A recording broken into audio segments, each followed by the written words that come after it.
హామీలు 420 హామీలు ఏవైతున్నాయో ఈ ప్రభుత్వం మరి ఆ 420 హామీలు 6 గ్యారెంటీల గురించి ఏమైనా కొత్త విషయాలు చెబుతారేమో లేదా గత 15 నెలల పేలవమైన అట్టర్ ఫ్లాప్ పరిపాలన ఏదైతే ఉందో దాని గురించి ఏమైనా ప్రాయశ్చిత్తం చేసుకునే విధంగా ప్రసంగం ఉంటుందేమో గవర్నర్ గారిదని చెప్పి మేమందరం కూడా భావించినాం, ఆశించినాం. కానీ ఇది గవర్నర్ గారి ప్రసంగం లాగా లేదు. ఒక మాటలో చెప్పాలంటే గాంధీ భవన్లో కాంగ్రెస్ కార్యకర్తల ప్రెస్ మీట్ లాగా ఉంది తప్ప గవర్నర్ గారి ప్రసంగం లాగా మాత్రం లేదు.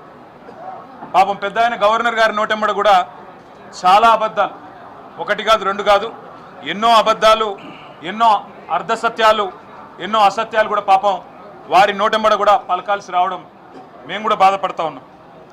కాంగ్రెస్ సర్కారు యొక్క ఘోర వైఫల్యం వల్ల ఈరోజు రాష్ట్రంలో రైతాంగం ఆందోళనలో ఉంది. ఎక్కడికక్కడ పంటలు ఎండిపోతున్నాయి.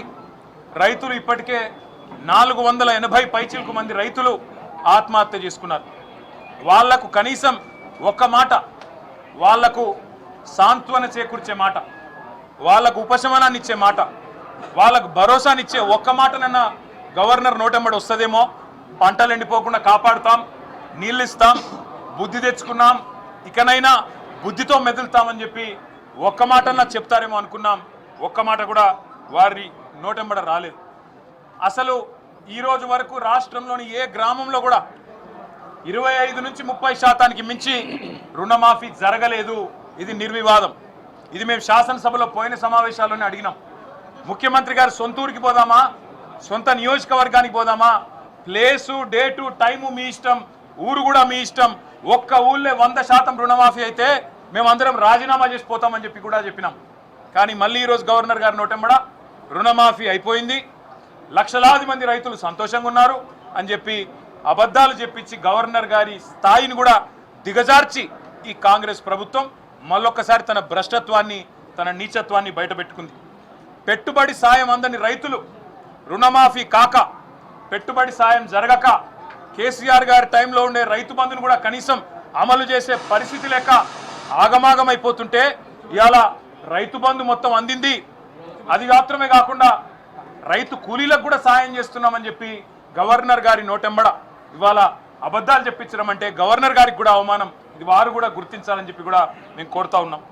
సాగునీటి సంక్షోభం రోజు రోజుకు తీవ్రమవుతా ఉంది.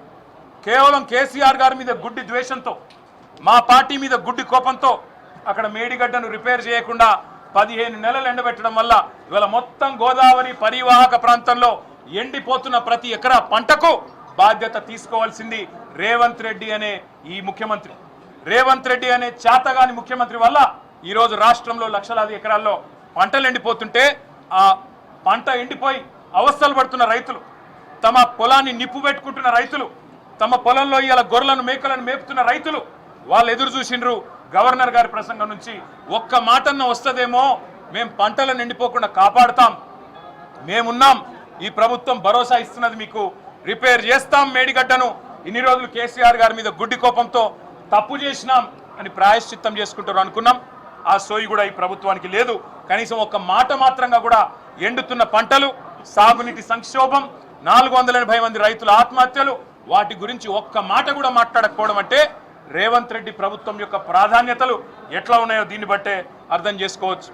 ఇవాళ భారతదేశంలో బహుశా ఏ రాష్ట్ర సెక్రటేరియట్లో జరగని అత్యంత ఘోరమైన నీచమైన పరిస్థితి మన రాష్ట్ర సెక్రటేరియట్లో జరిగింది. 20% కమిషన్ ఇయ్యందే ఇక్కడ బిల్లులు వస్తలేవని చెప్పి కాంట్రాక్టర్లు ఆర్థిక శాఖ మంత్రి, ఉప ముఖ్యమంత్రి గారి ఛాంబర్ ముంగట ధర్నా చేసే పరిస్థితి రాష్ట్రంలో బహుశా ఎన్నడూ కూడా గతంలో లేదు. మరి భారతదేశంలో కూడా బహుశా ఎక్కడా లేదని నేను అనుకుంటా ఉన్నా. ఇవాళ 20% కమిషన్ తప్ప విజన్ లేని ప్రభుత్వం ఇది. ఈ విజన్ ఉంది, ఆ విజన్ ఉంది, AI, డేటా సైన్సెస్ అని పెద్ద పెద్ద మాటలు. విజన్ లేదు, మన్ను లేదు, కమిషన్ తప్ప. No vision, only commission.